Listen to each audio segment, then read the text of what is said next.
সবাইকে নমস্কার। আজকে আমাদের ত্রিপুরা রাজ্যের জন্য একটি অত্যধিক গুরুত্বপূর্ণ দিন, যা আমরা বিকশিত ত্রিপুরা 2047 মাননীয় মুখ্যমন্ত্রীর হাত দিয়ে আজকে আমরা লঞ্চ করতে যাচ্ছি। এই অনুষ্ঠানে উপস্থিত আছেন রাজ্যের সকলের জনপ্রিয় মাননীয় মুখ্যমন্ত্রী প্রফেসর ডক্টর মানিক সাহা মহোদয়। এখানে উপস্থিত আছেন আমাদের রাজ্যের মাননীয় মন্ত্রীগণ, মধ্যে মাননীয় মন্ত্রী শ্রীযুক্ত রতনলাল নাথ মহাশয়, মাননীয় মন্ত্রী শ্রীমতী শান্তনা চাকমা মহোদয়া, মাননীয় মন্ত্রী শ্রী সুশান্ত চৌধুরী মহাশয়, মাননীয় মন্ত্রী শ্রী টিঙ্কু রায় মহাশয়, মাননীয় মন্ত্রী শ্রী বিকাশ দেববর্মা মহাশয়, মাননীয় মন্ত্রী শ্রী সুধাংশু দাস মহাশয় এবং মাননীয় মন্ত্রী কিশোর বর্মনজি, এবং আমাদের মধ্যে উপস্থিত আছেন রাজ্যের মাননীয় মুখ্য সচিব কে কে সিনহাজি, উপস্থিত আছেন আমাদের রাজ্যের ডিরেক্টর জেনারেল অফ পুলিশ অনুরাগজি, এবং এখানে নীতি আয়োগের যিনি প্রোগ্রাম ডিরেক্টর রাজীব সেনজি, রাজ্যের সিনিয়র, এবং আমাদের এখানে উপস্থিত আমাদের প্ল্যানিং কোঅর্ডিনেশন ডিপার্টমেন্টের মাননীয় সেক্রেটারি এল.টি. ডার্লংজি। এছাড়া উপস্থিত এখানে senior secretaries, DM, additional secretaries, directors এবং অন্যান্য যারা অন্য প্রশাসনিক দপ্তরের বিশিষ্ট ব্যক্তিবর্গ, সকলকে আমার প্ল্যানিং অ্যান্ড কোঅর্ডিনেশন ডিপার্টমেন্টের পক্ষ থেকে আন্তরিক শুভেচ্ছা অভিনন্দন জানাচ্ছি। বিকশিত ত্রিপুরার স্বপ্ন বাস্তবায়নের পথে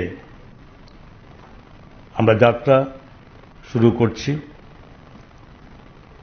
এবং আমাদের মাননীয় মুখ্যমন্ত্রীকে তার দূরদর্শী নেতৃত্ব এবং উন্নয়নের পথে আমাদের রাজ্যকে এগিয়ে নিয়ে যাওয়ার যে নিরলস প্রচেষ্টার জন্য আমি আন্তরিক কৃতজ্ঞতা জ্ঞাপন করছি।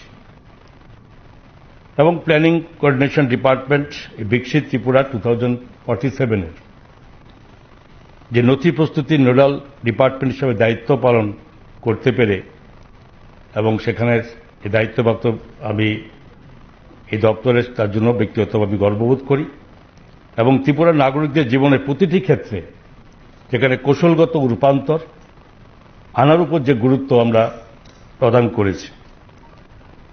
বিকশিত ত্রিপুরা 2047-এর অ্যাকচুয়ালি অনুপ্রেরণা এসেছে কোথায়? বিকশিত ভারত 2047 যে আজাদী কা অমৃত মহোৎসবের এই অঙ্গ হিসাবে দেশের যশস্বী প্রধানমন্ত্রী নরেন্দ্র মোদীজি, যিনি দেশকে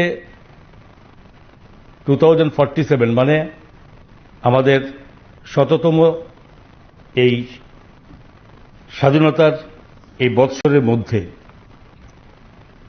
দেশকে সর্বদিক দিয়ে যাতে এক ভারত শ্রেষ্ঠ ভারত এটা গড়ে তোলা যায়, তার জন্য উনি এই একটি উন্নত রাষ্ট্রের রূপান্তরিত করার স্বপ্ন উনি নিয়েছেন। এটা 2047 সালের মধ্যে ভারতকে শুধু উন্নত রাষ্ট্র নয়, অর্থনৈতিক বৃদ্ধি নয়, এটা পরিবেশগত স্থায়িত্ব এবং সামাজিক অগ্রগতি এবং সুশাসনের মতো উন্নয়নের বিভিন্ন দিককে অন্তর্ভুক্ত করার লক্ষ্য। এই বিকশিত ভারত 2047 দৃষ্টিভঙ্গি আধুনিক অবকাঠামো এবং প্রকৃতির সাথে সামঞ্জস্যপূর্ণ একটি সমৃদ্ধ ভারত এবং সমস্ত অঞ্চলের সমস্ত নাগরিককে, অন্তিম পর্যায়ের নাগরিক পর্যন্ত তাদেরকে তাদের সম্ভাবনার লক্ষ্য পৌঁছানোর সুযোগ করে দেওয়া। সরকার সর্বব্যাপী এবং সর্বাত্মক সার্বজনীন উন্নয়নের দিকে কাজ করার পরিকল্পনা নিয়ে চলেছে। আমাদের সামাজিক আর্থসামাজিক উন্নয়নের যে 4টি মূল স্তম্ভ, গরিব, মহিলা, যুবা এবং অন্নদাতা কৃষক, এই তাদের উন্নয়নের উপর ভারত সরকার এই লক্ষ্য স্থির রেখে যেটা উন্নয়নের ধারা অব্যাহত রেখেছে। বিকশিত ভারতের 2047 মূল লক্ষ্যগুলোর মধ্যে যে দারিদ্র্য শূন্য মানব সম্পদ সৃষ্টি করা এবং 100% উন্নত মানের বিদ্যালয় শিক্ষা প্রদান জারি করা, উচ্চমানের সাশ্রয়ী মূল্যের এবং ব্যাপক স্বাস্থ্যসেবার সুযোগ প্রদান করা, 100% দক্ষ শ্রমের সৃষ্টি করা এবং দেশের অর্থনৈতিক কর্মকাণ্ডে 70% মহিলাদের তাদের বিভিন্ন কর্মের সঙ্গে নিয়োজিত করা, কৃষকদেরকে আমাদের দেশকে বিশ্বের খাদ্যজয়িতা একটি পরিণত করে তোলার এই বিশেষত কয়েকটি লক্ষ্যের উপরে বিকশিত ভারত 2047 মূল লক্ষ্য নিয়ে শুরু হয়েছে। এবং যশস্বী প্রধানমন্ত্রী নরেন্দ্র মোদীজি যে দৃষ্টিভঙ্গির সাথে সামঞ্জস্য রেখে আমাদের রাজ্য মাননীয় মুখ্যমন্ত্রী প্রফেসর ডক্টর মানিক শাহর নেতৃত্বে এই বিকশিত ত্রিপুরা 2047 সালের মধ্যে একটি উন্নত রাজ্যে পরিণত করার আমরা পরিকল্পনা এগিয়ে চলেছি। এবং এই উদ্যোগকে সামনে রেখে আজ আমরা আনুষ্ঠানিকভাবে এই বিকশিত ত্রিপুরা 2047 নোটিশ মাননীয় মুখ্যমন্ত্রী হাত দিয়ে প্রকাশ করতে যাচ্ছি। এবং আমরা এমন একটি সমন্বিত রোডম্যাপ নির্মাণ করেছি যা উন্নয়ন ও সমবঞ্চিত অগ্রগতির পথ প্রশস্ত করবে এবং সমাজের প্রতিটি শ্রেণীর উপকারে আসবে। বিকশিত ত্রিপুরা 2047 নথি খসড়া করার প্রক্রিয়ায় সমস্ত বিভাগে সরকারের এবং অন্যান্য অংশীদারদের অন্তর্ভুক্ত করে একটি পরামর্শমূলক দৃষ্টিভঙ্গি গ্রহণ করা হয়েছে এবং এই যাত্রায় বিস্তৃত তথ্য সংগ্রহ, বিশ্লেষণ, একাধিক স্টেকহোল্ডার বৈঠক এবং প্রবীণ সরকারি যারা কর্মকর্তাদের এবং অন্যান্য অংশীদারদের সঙ্গে একান্ত আলোচনা এটা অন্তর্ভুক্ত ছিল, তবে এটা তৈরি হয়েছে। এবং এই অবশ্য আমি এখানে ধন্যবাদ দেব চিফ সেক্রেটারি সাহেব বলেছেন, যিনি রাজীব সেনজি আমাদের মধ্যে উপস্থিত আছেন, যিনি বিকশিত ত্রিপুরা 2047 যে খসড়া নথিগুলো বিস্তারিতভাবে যেখানে পর্যালোচনা করা উদ্যোগ উনি নিয়েছিলেন এবং মূল্যবান পরামর্শ প্রদান করেছিলেন, যা আমাদের এই নথিকে বর্তমান রূপ গঠনে অত্যন্ত সহায়ক হয়েছে। ত্রিপুরা উন্নয়ন দৃষ্টিভঙ্গি 3টি স্তম্ভের উপর আমরা নির্ভর করে আমরা চলেছি, বিশেষ করে টেকসই উন্নয়ন এবং অবকাঠামোগত অগ্রগতি এবং আর্থিক ক্ষমতায়ন। এর কৌশলগত অবস্থান সক্রিয় শাসন ব্যবস্থা এবং প্রাকৃতিক ও মানব সম্পদের প্রাচুর্যের কারণ ত্রিপুরা উত্তর পূর্বাঞ্চল রূপান্তরে একটি মূল চালিকা শক্তি হিসাবে আত্মপ্রকাশ করতে প্রস্তুত। এই রোডম্যাপ অনুসারে আমরা দেখেছি, আমরা ভিডিও ক্লিপসে, যে ক্রমান্বয়ে যেমন আমাদের দেশের প্রধানমন্ত্রী নরেন্দ্র মোদীজির নেতৃত্বে বিগত 11 বৎসর যাবৎ তিনি শাসন ব্যবস্থা আছেন, দেশকে ক্রমান্বয়ে তিনি অগ্রগতির পথে নিয়ে চলেছেন। যদি আমরা বিগত দিনকে তাকিয়ে দেখি, প্রতিটি পদক্ষেপে ক্রমান্বয়ে অগ্রগতি চলেছে। অর্থনৈতিক ক্ষেত্রে বলার নিশ্চয় অবকাশ থাকে না যে অর্থনৈতিক রাজ্যে উনি যেমন টার্গেটে বলেছেন দেশকে অতি সত্বর যেখানে তৃতীয় অর্থশক্তির উনি প্রতিষ্ঠিত করবে, অটোমেটিক্যালি যে নতুনভাবে সরকারে আসার পরে 1 বছরের মধ্যে যেখানে 4র্থ স্থানে আমরা অবস্থান করছি, ঠিক এটাকে কেন্দ্র করে এবং এটারই যে উৎসাহ এবং লক্ষ্য রেখে আমাদের রাজ্যে মাননীয় মুখ্যমন্ত্রীও সেভাবে সেই সর্বকাঠামো সবাইকে নিয়ে, সব বিভাগকে নিয়ে, সরকারের প্রতিটি পদক্ষেপ, প্রতিটি মন্ত্রী মহোদয়ের দপ্তরকে তাদেরকে নিয়ে যে আমাদেরও এই উন্নতি অগ্রগতি আমরা চলেছি।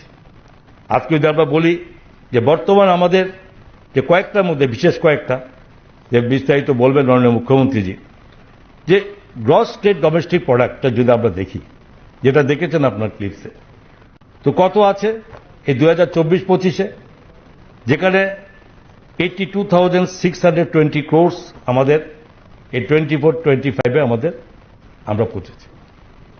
কিন্তু 2047 মানে 22 বছর পরে সেটা এই যে আপনাদের এই যে ডকুমেন্ট তৈরি হয়েছে, এর মধ্যে আমাদের টার্গেট আমরা কি করেছি যে 1,98,000 রুপিস আমরা সেখানে 1038, যেখানে 1,000 কোটি টাকাতে আমরা এটা লক্ষ্যমাত্রা আমরা স্থির করেছি। তো ন্যাচারালি তো গ্রোথটাকে ধরা হয়েছে অবশ্যই, ঠিক তেমনি আমাদের পার ক্যাপিটা ইনকাম যে 24-25 আমাদের কত আছে, সেখানে আমাদের হিসাব আছে 1,98,378 রুপিস। কিন্তু আমাদের টার্গেট আমরা 2047-এ প্রায় 10 টাইমস আমরা আপগ্রেড করব। তার অ্যামাউন্ট আমাদের লক্ষ্যমাত্রা স্থির হয়েছে 19,85,000 টাকার উপরে। তো এই যে ডিফারেন্সটা অবশ্যই আমরা করেছি, আমাদের পৌঁছাতে হবে।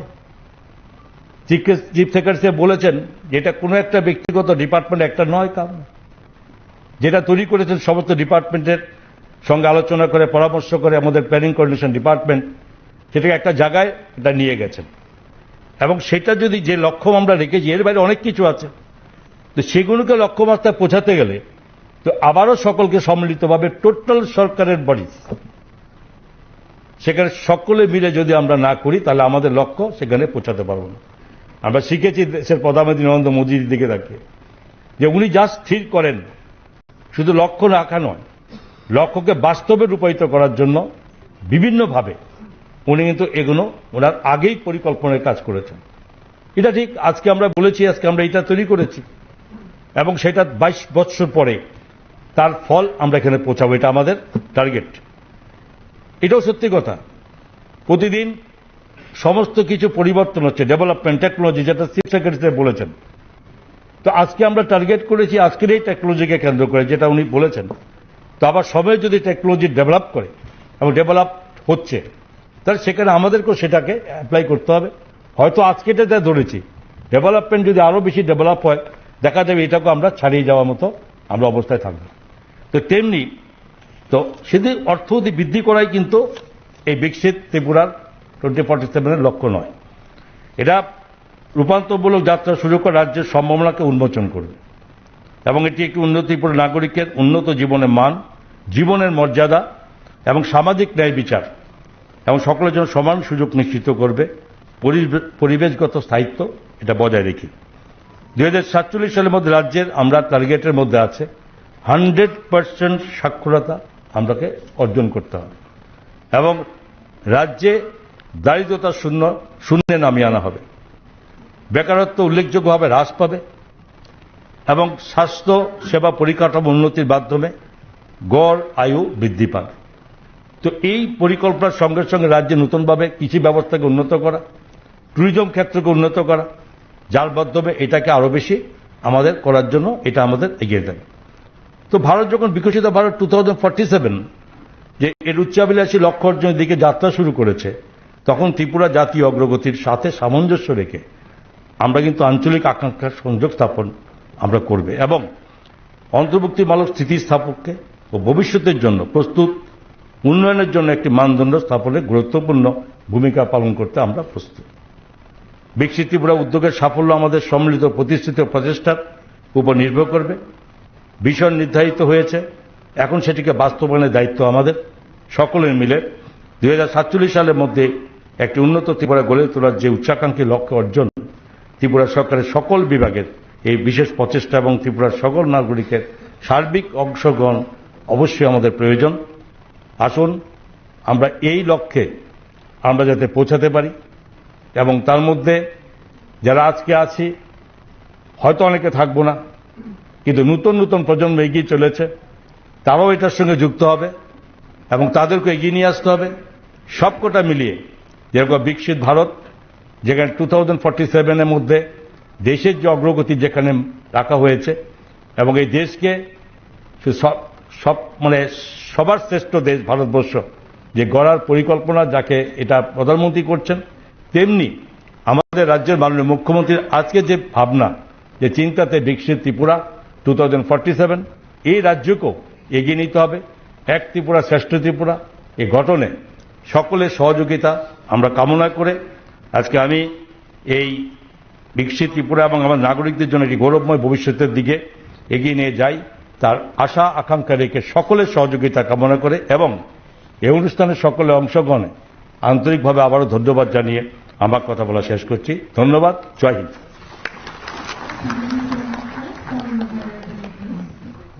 Now we have reached to the very significant moment of this auspicious event.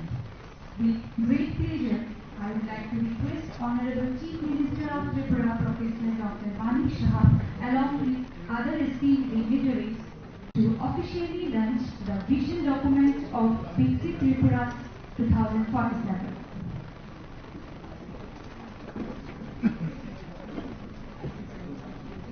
The vision document Viksit Tripura 2047 outlines a comprehensive roadmap to transform Tripura into a developed state by the year 2047 through the collaborative efforts of all government departments along with the key stakeholders.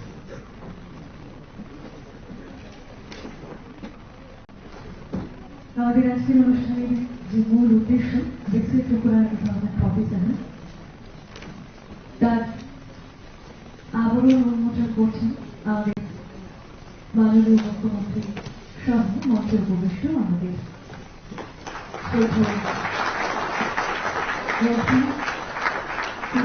মহাপরিদর্শক secretary planning and coordination এবং programme director নীতি আয়োগ।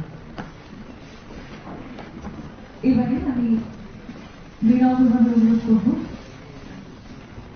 আমাদের মাননীয় মুখ্যমন্ত্রী professor doctor মানিক শাহ মহোদয়কে তার মূল্যবান বক্তব্য রাখার জন্য।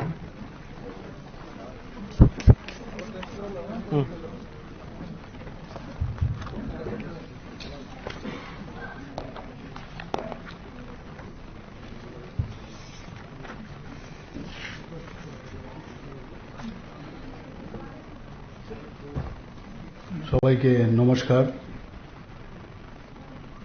আজকের এখানে প্রজ্ঞা ভবনে যে লঞ্চিং অফ ভিশন ডকুমেন্ট বিকশিত ত্রিপুরা 2047-এ একটু আগে যে ডকুমেন্টের প্রকাশ হয়ে গেল, সেই উপলক্ষে আমাদের মাঝে উপস্থিত আছেন আমাদের ত্রিপুরা সরকারের মাননীয় সিনিয়র মিনিস্টার শ্রী রতনলাল নাথ মহোদয়, উপস্থিত আছেন Shri Ranjit Singha Roy, honourable minister planning and coordination এবং ফিনান্স ডিপার্টমেন্টে, এবং এই ডিপার্টমেন্টেরই উদ্যোগে আজকের এই যে ভিশন ডকুমেন্টস বিকশিত ত্রিপুরার সেটা উন্মোচন হলো এবং ইন কোঅর্ডিনেশন উইথ দ্য নীতি আয়োগ। আমাদের মাঝে উপস্থিত আছেন অনারেবল মিনিস্টার শ্রী শান্তনা চাকমা মহোদয়, এখানে উপস্থিত আছেন শ্রী সুশান্ত চৌধুরী মহোদয় অনারেবল মিনিস্টার, শ্রী টিঙ্কু রায় মহোদয়, শ্রী সুধাংশু দাস মহোদয়, শ্রী বিকাশ দেববর্মা মহোদয়, শ্রী কিশোর বর্মন মহোদয়। তাছাড়া এখানে চিফ সেক্রেটারি মহোদয় উপস্থিত আছেন শ্রী জেকে সিনহা, শ্রী অনুরাগজি ডিজিপি এবং শ্রী রাজীব সেন প্রোগ্রাম ডাইরেক্টর নীতি আয়োগ এবং Shri L T. Darlong secretary planning and coordination. এবং ওনারা আমার পূর্ববর্তী বক্তারা বিশদভাবে এখানে আলোচনা রেখেছেন এবং আমার সামনে যারা সেক্রেটারিসরা উপস্থিত আছেন, সিনিয়র অ্যান্ড আদার অফিসার্স এবং আদার যারা employee of various departments, media বন্ধুরা, সবাইকে আমি আন্তরিক শুভেচ্ছা অভিনন্দন জানাচ্ছি। এরকম একটা সুন্দর দিনে আমরা সবাই এখানে সমবেত হয়েছি। আমার মনে আছে যে বিকশিত ত্রিপুরা 2047-এর যে ভিশন ডকুমেন্ট আমরা সেক্রেটারিয়েটে আমরা বসেছিলাম, সেখানে সমস্ত অফিসার থেকে শুরু করে সেক্রেটারিরা তো ছিলেনই, চিফ সেক্রেটারি মহোদয় এবং ডিজি সাহেব থেকে শুরু করে সবাই ছিলেন। সেখানে প্রথমেই আমাদের একটা প্রেজেন্টেশন হয়েছে। প্রেজেন্টেশনের পর যেখানে যেখানে আমাদের মনে হয়েছে কিছু ইনক্লুশন এক্সক্লুশন হওয়া দরকার, সেখানে সেইভাবে ডিসিশন হওয়ার পর তারপর একটা কম্পাইলড ওয়েতে বিকশিত ত্রিপুরার ডকুমেন্ট তৈরি হল। আমাদের সিএস সাহেব যখন বললেন যে আমাদের তো ডকুমেন্টস অলরেডি তৈরি হয়ে গেছে, তখন আমাদের সেটা আমরা সবাই ডিসিশন নিলাম ক্যাবিনেটে। সেটা সব আমাদের অনারেবল মিনিস্টারগণ দেখবেন, দেখার পর সেখানেও যদি কোনো জায়গায় কোনো পরিবর্তন এডিশন অল্টারেশন করতে হয় সেটা আমরা করব, এবং সেইভাবেই সেটা করা হলো। এখানে বলা হয়েছে যে আমার পূর্ববর্তী বক্তা চিফ সেক্রেটারি মহোদয় বলেছেন যে দিল্লিতে যখন এই বিষয়ে আলোচনা হয়েছে, মাত্র 4টা রাজ্য এই বিকশিত নিজেদের যারা স্টেট, সেই স্টেট অনুযায়ী ওনারা তৈরি করেছিলেন। কিন্তু যেটা বলা হয়েছে যে আমাদের এখানে কিন্তু তৈরি ছিল, কিন্তু ক্যাবিনেটে যেহেতু পাশ হয়নি বা দেখানো হয়নি, সেই কারণে সেটা দেওয়া সম্ভব হয়নি। কিন্তু আজকে সেই জায়গায় আমরা দেরিতে হলো, আমরা যখন সেটা ওখানে পাঠালাম, তারপরেও কিন্তু আমরা সামনের সারিতে কিন্তু আমরা রয়ে গেছি। 28টা রাজ্যের যদি আমরা ধরি পূর্ণ রাজ্য, তার মধ্যে আমরা সামনের সারিতে রয়েছি। মাননীয় প্রধানমন্ত্রীজি যে আহ্বান, যে 2047 সালের মধ্যে, একটু আগে আমরা এখানে ভিডিওতে আমরা দেখলাম, দৃঢ়তার সাথে উনি বলেছেন যে 2047-এর মধ্যে 100 বছর পূর্তি হবে। ডেভেলপিং কান্ট্রি আমরাও ছোটবেলার থেকে শুনে আসছি কবে যে ডেভেলপড হবে, কিন্তু এই ধরনের নেতৃত্বের কিন্তু আমরা আগে দেখিনি। ওনার দৃঢ়তার সাথে যেভাবে বললেন যে কেন আমরা 100 বছর আমাদের পূর্ণ হবে, আমরা ডেভেলপ কান্ট্রি, আর শুধু ডেভেলপ না, সর্বস্তরের এবং বিভিন্ন প্যারামিটারের উপর ভিত্তি করে আমাদের ডেভেলপড হতে হবে, বিকশিত হতে হবে। এই যে একটা দৃঢ়চেতা যে একটা লিডারশিপ, সেটা আমরা মাননীয় প্রধানমন্ত্রীজির মধ্যে আমরা দেখছি। এবং সেইভাবে আজকে সমস্ত রাজ্যেতে যদি বিকশিত না হয়, তাহলে বিকশিত ভারত কোথার থেকে হবে? সেই কারণে নিজ নিজ রাজ্যে আমরা এই বিকশিত ত্রিপুরা, আমাদেরও রোড ম্যাপ কি হবে, আমরা আগামী দিন কোন জায়গায় যাব, এবড়ো খেবড়ো চললে হবে না। আমরা আগে দেখেছি ভারতবর্ষ এবড়ো খেবড়ো চলেছে, কোথায় তার ডেস্টিনেশন, সে 100 দিনের মধ্যে কি কাজ করবে, এগুলো আমরা আগে কিন্তু দেখতাম না। আমরা এখন ভারতীয় জনতা পার্টির নেতৃত্বাধীন সরকার এবং এনডিএ সরকার আসার পর আমরা দেখছি যে একটা নির্দিষ্ট গাইডলাইন্স এবং তার রোড ম্যাপ, নির্দিষ্ট টাইমলাইন, এগুলো মাথায় রেখে কিন্তু সব ডিসিশন হয়। আমরাও চেষ্টা করছি, শেখার চেষ্টা করছি, এবং সেইভাবে কিন্তু আজকে আমরা এই কাজটা করছি। সেলফ রিলায়েন্স, মাননীয় প্রধানমন্ত্রীজি এইবারও আমি দেখলাম যে লালকেল্লা থেকে উনি যখন বক্তব্য রাখছিলেন, দৃঢ়তার সাথে আবার বলবো, উনি সেইগুলোর উপর প্রচন্ড এই বিকশিত ভারতের বিষয়ে উনি কিন্তু বলছেন যে আমাদের যে সেলফ রিলায়েন্স হতে হবে। বারবার উনি জোর দিয়েছেন যে ভোকাল ফর লোকাল। আমরা এটা আগে বুঝতামও না যে আমার নিজের জিনিস যদি আমি ভালোভাবে তৈরি করতে পারি, প্রোডাক্ট যদি তৈরি করতে পারি, তাহলে আমার নিজের বাইরের থেকে নিয়ে আসার যে একটা প্রবণতা, আমরা কোথায় কোথায় বিদেশি জিনিস কিনি, কেন আমরা বিদেশি জিনিস কিনবো? এরপরে আমাদের এতে কি করে আমাদের সমস্ত টাকা পয়সা বাইরে চলে যাচ্ছে, আমাদের অর্থনীতি দুর্বল হয়। সেটার উপরে মাননীয় প্রধানমন্ত্রীজি জোর দিচ্ছেন ভোকাল ফর লোকাল। এখন আমাদের এই যে নিজস্ব যে জিনিস তৈরি হচ্ছে, এক তো আমরাও কিনছি, এবং এই খাদি নিয়ে অনেক চর্চা, অনেক কিছু হয়েছে। খাদির উপরেও উনি বলেছেন, একটু এক্সাম্পল, যে খাদি এখন বিদেশেও তার যে প্রোডাকশনের মাত্রা এত বেড়েছে যে বিদেশেও তার বিক্রি এখন বেড়ে গেছে।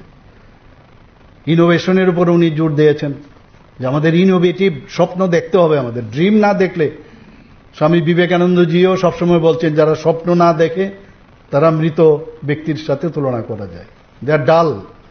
কাজেই স্বপ্ন দেখার যে বিষয়, সেটা বারবার ইনোভেটিভ বিষয় আমাদের চিন্তা করা উচিত, এবং সিটিজেন এম্পাওয়ারমেন্ট, তার উপর উনি জোর দিয়েছেন যে ইনক্লুসিভনেস, মানুষকে নিয়ে, সমস্ত মানুষকে একসাথে নিয়ে তাদের যে চিন্তা ভাবনা সেগুলো নিয়ে আমাদের এই রাজ্যকে সশক্তিকরণ করা উচিত আমাদের।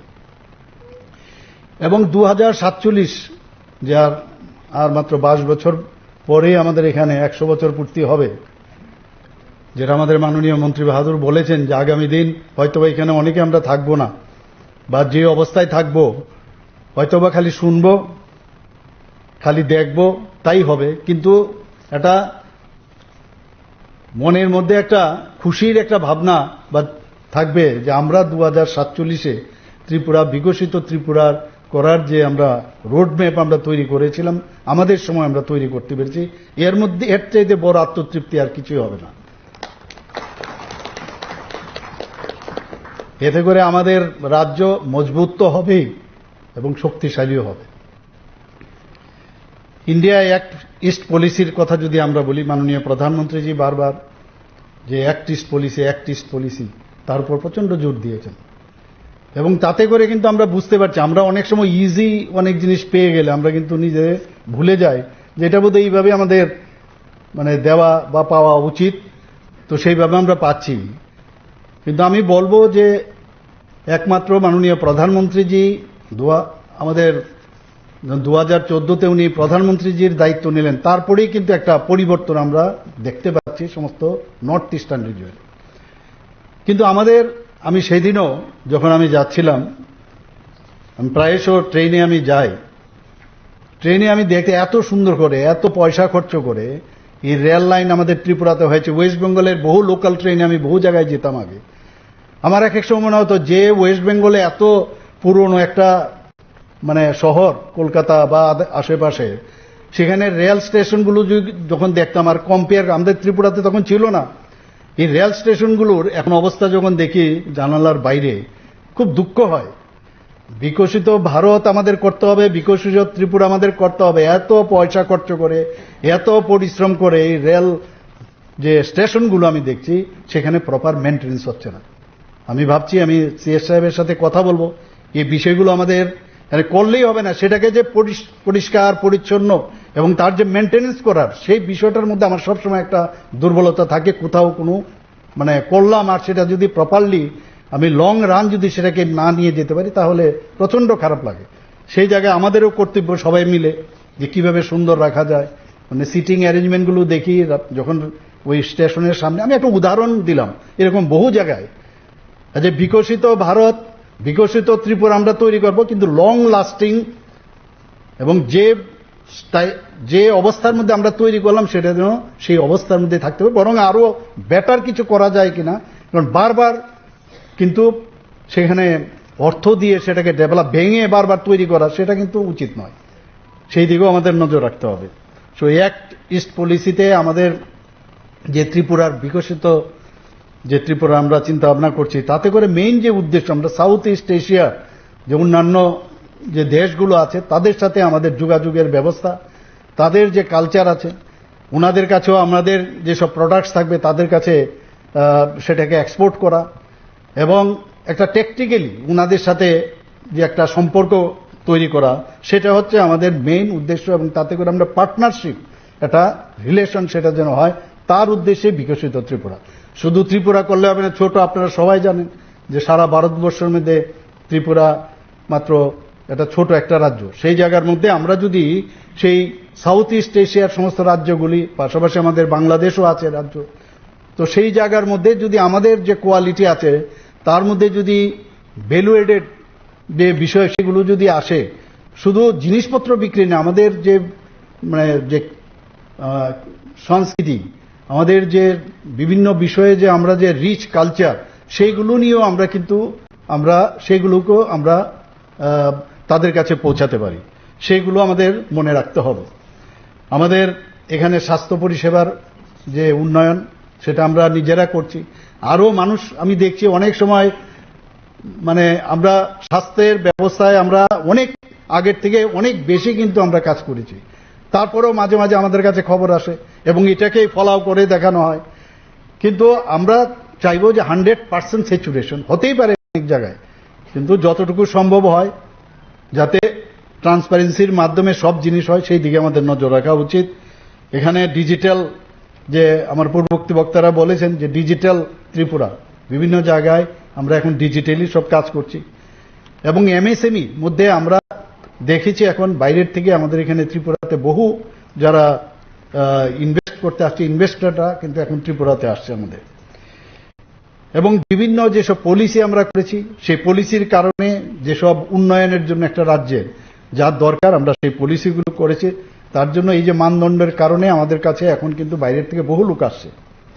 আমাদের ত্রিপুরাতে যে মেইন আমাদের বাঁশ, রাবার এবং যে ফরেস্ট যে সম্পদ, তার উপর ভিত্তি করে কিন্তু আমাদের এখানে এমএসএমইর মাধ্যমে বহু শিল্পের এখন কাজ এখানে হচ্ছে।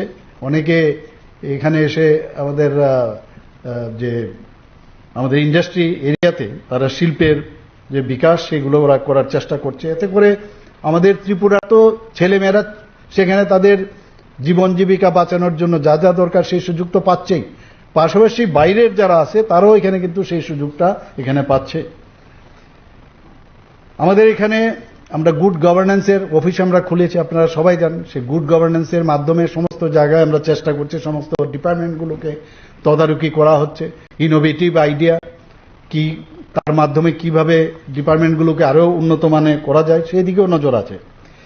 আমার পূর্ববর্তী বক্তা এখানে বলেছেন যে 2023-24 আমাদের জিএসডিপি কথা যদি বলি, প্রায় 14.21% বৃদ্ধি হয়েছে।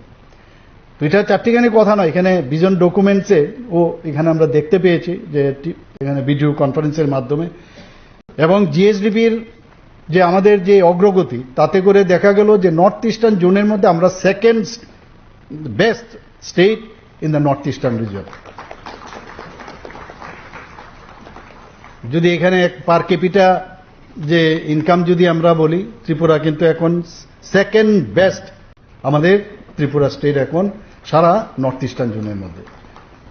একটু আগে আমার মাননীয় মন্ত্রী বাহাদুর এখানে একটা কাগজ আমাকে দিলেন যে পঞ্চায়েত অ্যাডভান্সমেন্ট ইন্ডেক্স অর্থাৎ PAI 2.0, এর মধ্যে ত্রিপুরা 100% পঞ্চায়েত সফলভাবে এই যে PAI 2.0 গ্রাম সভা সম্পন্ন করেছে। এবং এটা দুটো রাজ্য এর মধ্যে পেয়েছে বেস্ট, একটা কেরালা আর ত্রিপুরা। তো আমাদের জন্য একের পর একটু বসে থাকলে দেখি বিভিন্ন সময় আমাদের যে প্যারামিটার অনুসারে আমরা বিভিন্নভাবে কিন্তু প্রশংসিত হচ্ছি এবং আমরা কিন্তু সেইভাবে সম্মানও পাচ্ছি ভারত সরকারের তরফ থেকে। আমাদের এখানে যদি নীতি আয়োগের সেনজি এখানে উপস্থিত আছেন, ওনার টিম প্রায়শ আমাদের বিভিন্নভাবে সাহায্য করেন। সেখানেও আমরা দেখছি যে ওনাদের যে পাবলিশ করা যে সূচক, তার মধ্যে ত্রিপুরা টপ পারফর্মিং স্টেট হিসাবে কিন্তু স্বীকৃতি পেয়েছে ত্রিপুরা।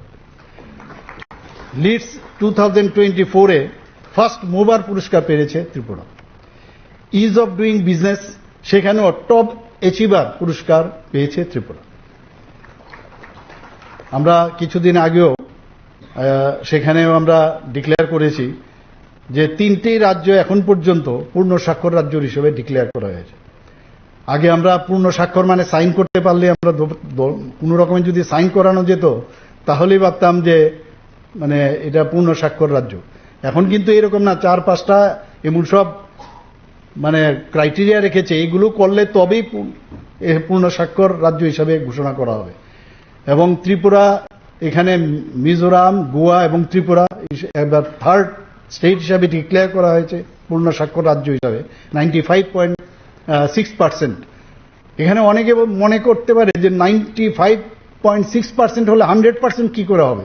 তো আমি জিজ্ঞেস করছিলাম ইউনেস্কোর যে ক্রাইটেরিয়া গাইডলাইন, সেখানে বলা হয়েছে যে এই যে বাকি যে পার্সেন্টেজ, সেখানে অনেক সময় আছে অনেকে বেড রিডেন বা অনেকে শারীরিকভাবেও ঠিকভাবে আসতে পারে না, অনেক বিষয়, সেটা অর্থাৎ 95% থাকলে এটাকে 100% হিসাবে ডিক্লেয়ার করা যায়।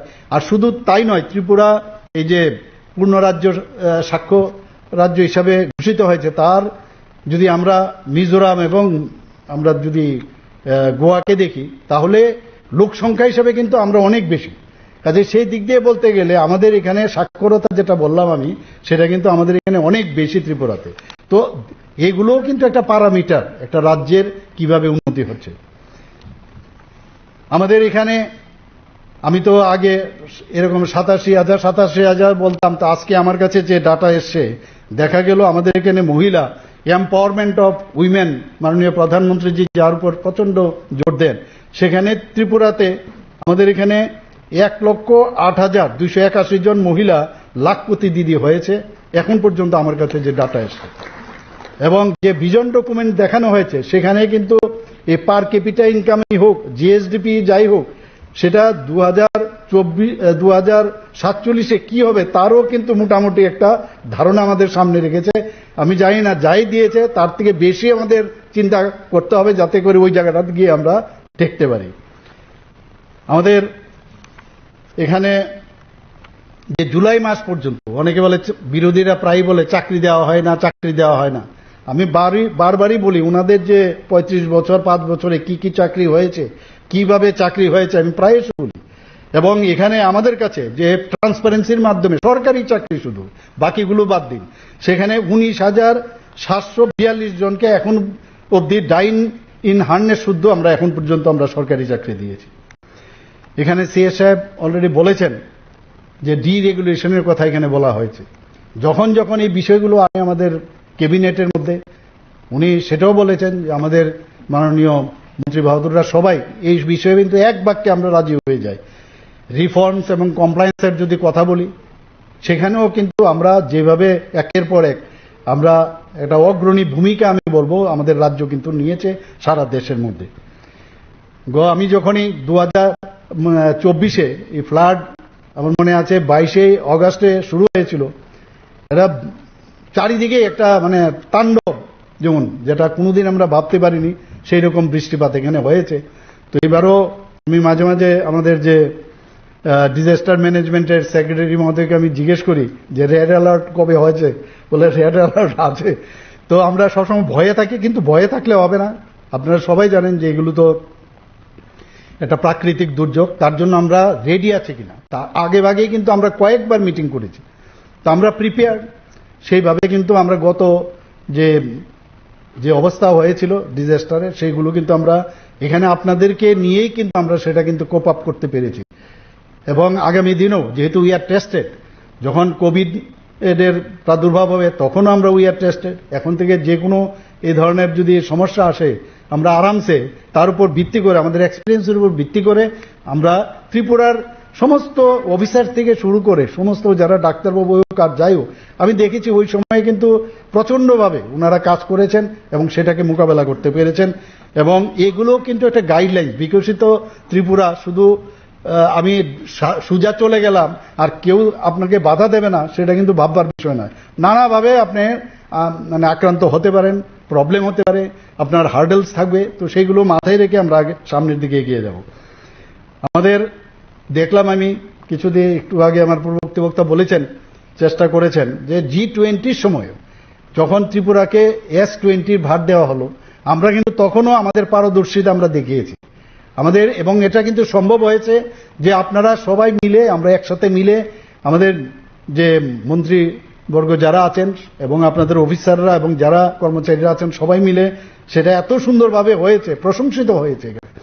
শুধু তাই নয়, আমাদের যখন নর্থ ইস্টের যে 22nd প্ল্যানারি সেশন হয়েছিল, আমার মনে আছে সমস্ত গভর্নর চিফ মিনিস্টাররা এখানে এসেছেন, আমাদের মাননীয় আমাদের গৃহমন্ত্রীজি এখানে এসেছিলেন, সবাই জানেন এত সুন্দর হবে আপনারা এবং আমরা সবাই মিলে সেটাকে প্রেজেন্ট করেছি।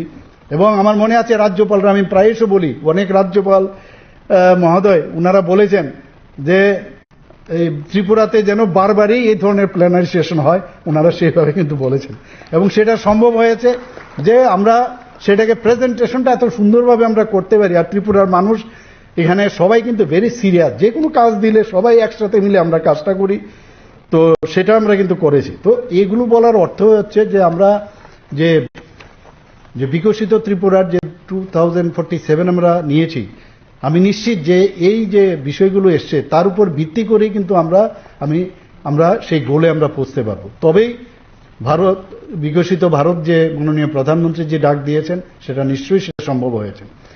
আমাদের যে গ্রাম হচ্ছে আমাদের কাছে সবচেয়ে 75% এই ভারতবর্ষের বা রাজ্যের 75% অঞ্চলই হচ্ছে গ্রাম। সেখানে আমরা যুগ যুগ ধরে আমরা দেখে এসেছি সেখানে ইলেকট্রিফিকেশন নেই।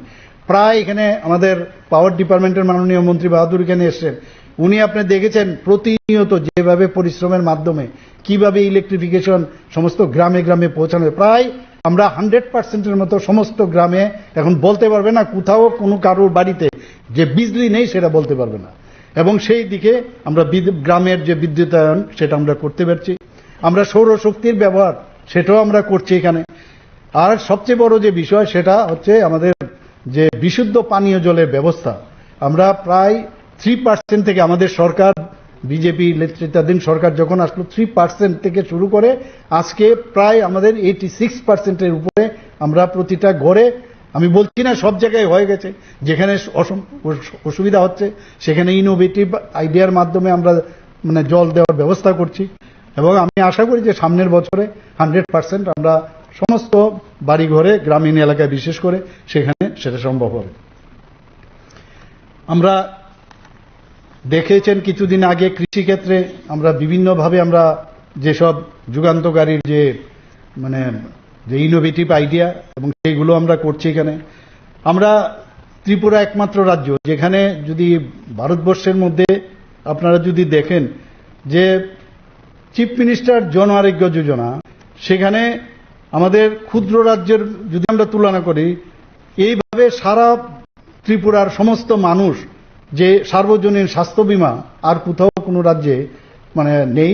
এবং সেখানে আমি বলবো এখানে কিন্তু ক্যাপিং দেওয়া আছে, কিন্তু ফুল সমস্ত মানুষ এর আওতা হবে, সেটা নাম্বার 1 ভারতবর্ষের মধ্যে, সেটা হচ্ছে ত্রিপুরা মুখ্যমন্ত্রীর জন আরোগ্য যোজনা। সেটা আমরা শুরু করেছি 5 লক্ষ টাকা করে।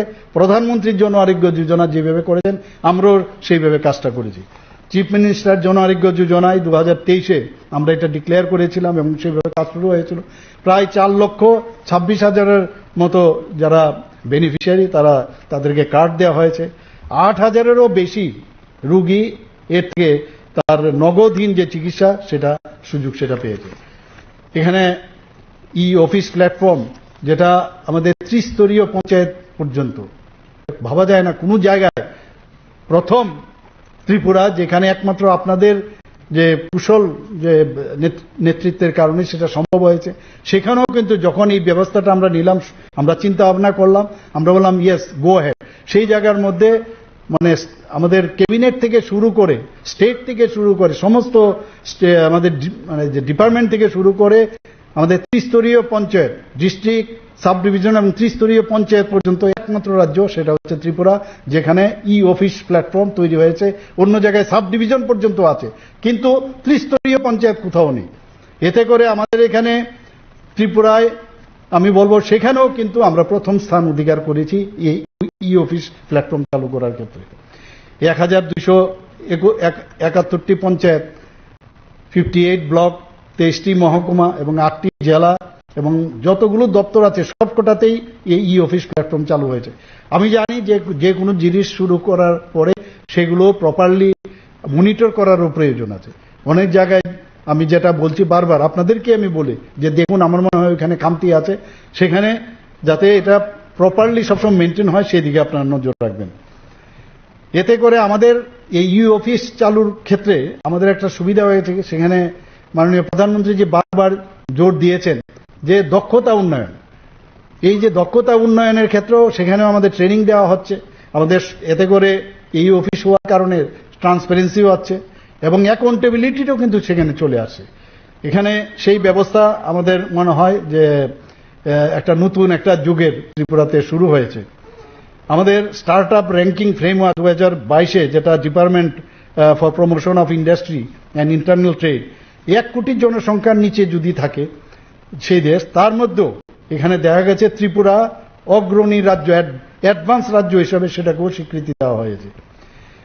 আমরা কৃষকদের জন্য আমাদের সবসময় আমরা দায়বদ্ধতা থাকে, আমাদের মাননীয় প্রধানমন্ত্রী সবসময় কৃষকদের জন্য চিন্তা করেন, নানাভাবে সাহায্যের চেষ্টা করেন। আমরাও ত্রিপুরাতে কৃষকদের যে ক্ষতিগ্রস্ত কৃষকদের যে সহায়তার প্রায় 14 লক্ষ কৃষককে এখন পর্যন্ত আমরা ফসল বীমার যোজনা আমরা আনতে পেরেছি। 2023-24 অর্থ বছরে প্রায় 3,81,000 কৃষক রেজিস্ট্রেশন ওনারা করিয়েছেন এবং এতে করে প্রায় 10 কোটি 16 লক্ষ টাকার বীমার নিষ্পত্তি এখন পর্যন্ত হয়েছে। ইউনিফাইড যে ফার্মার ডাটাবেস, যাতে ভূমি রেকর্ড এবং যে রিয়েল টাইম ফসল সেইগুলো যে সমীক্ষা তাতে করে যুক্ত থাকে। ত্রিপুরাতে আমি আগেও বললাম যে আমরা কিছু পলিসি আমরা নিয়েছি, কিছু স্কিম আমরা নিয়েছি।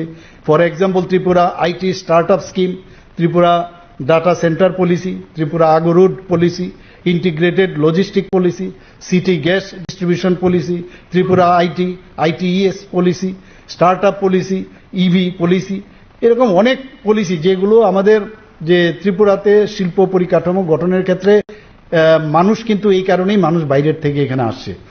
আমাদের যে পুষ্পবন্ত প্যালেস সম্পর্কে আপনারা সবাই জানেন যে একটা 5 স্টার হোটেল, এখানে আধুনিক মানের যে 5 স্টার হোটেল, সেটা আমাদের টাটা গ্রুপের সাথে, যা Indian hotel company limited tata group, যেটা IHCL বলে ওনাদেরকে আখ্যায়িত করা হয়, তাদের সাথে আমাদের একটা মৌ স্বাক্ষর হয়েছে।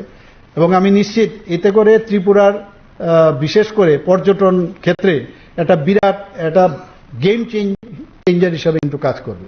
আপনারা সবাই জানেন প্রায় 100টার মতো রুম সেখানে তৈরি হবে এবং রাজকীয় স্টাইলে সেই রুমগুলো হবে। 4টা এক্সক্লুসিভ, যা আমাকে বলা হয়েছে, 4টা এক্সক্লুসিভ রুম বা সেই রকম ভাবে ওখানে তৈরি করা হবে। এবং তাতে করে যারা বিদেশ থেকে পর্যন্ত, কারণ ওদের যে বিভিন্ন জায়গায় সারা পৃথিবীর মধ্যে ওনাদের কিন্তু চেইন আছে, সেখান থেকে চার্টার প্লেন করে ত্রিপুরাতে আসবে এবং সেখানে থাকবে। আমার কাছে যা বলা হয়েছে যে 4টা যে এক্সক্লুসিভ যে রুম করা হবে, সেগুলো এমন রুম হবে যে প্রতিদিন প্রায় 1.5 লক্ষ থেকে 2.5 লক্ষ টাকা তাদের সেখানে তাদের দিতে হবে। তো সেই জায়গার মধ্যে সাধারণ মানুষ আসবে না, কিন্তু বাইরের থেকে যখন আসবে সেখানে আসার পরে তারা কিন্তু ওখানে বসে থাকবে না, বিভিন্ন আমাদের যে পর্যটন ক্ষেত্রগুলো আছে সেখানে তো ওরা যাবে। তো আগামী দিন পর্যটন ক্ষেত্রেও আমাদের যে বিভিন্ন জায়গাগুলো আছে সেখানে মানুষ ত্রিপুরা সম্পর্কে জানবে, মাণিক্য ডাইনেস্টি সম্পর্কে জানবে। তো সেইভাবে আমরা এই কাজটা আমরা করছি। উন্নত ও শ্রেষ্ঠ ত্রিপুরা, সেই লক্ষ্যে আমার মনে হয় আমরা সবাই মিলে, যদি আগামী দিন সবাই মিলে আমরা কাজ করি, নিশ্চয়ই সেটা আমাদের সেটা সম্ভব হবে। আমরা যে মেইন যে আমরা সাধারণ মানুষের যে তাদেরকে অন্তর্ভুক্তিমূলক এবং নিরাপদ এবং সমৃদ্ধ এবং সুস্বাস্থ্য সম্মত ভবিষ্যৎ নিশ্চিত করার জন্যই এই বিকশিত ত্রিপুরা 2047। মানুষের জন্য যদি তাদের যে জীবন জীবিকা সেটা যদি খুব ইজ না হয়, তাহলে কোনোদিনই আমরা মানুষের কাছে যে দায়বদ্ধতা সেটা কিন্তু আমরা সেই কাজটা কিন্তু আমরা তাদের কাছে আনতে পারবো না।